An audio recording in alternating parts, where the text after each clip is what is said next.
How to recover the permanently deleted photos on your iPhone.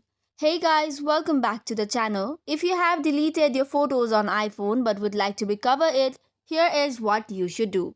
So first of all, head over to your Photos app on your device. Then scroll down to the Media Types and Utilities section. Tap on Recently Deleted and tap on View Album. This will ask for Face ID. Here are the recently deleted items which will be saved for up to 30 days.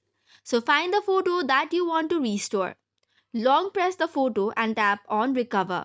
This way your photo will be recovered.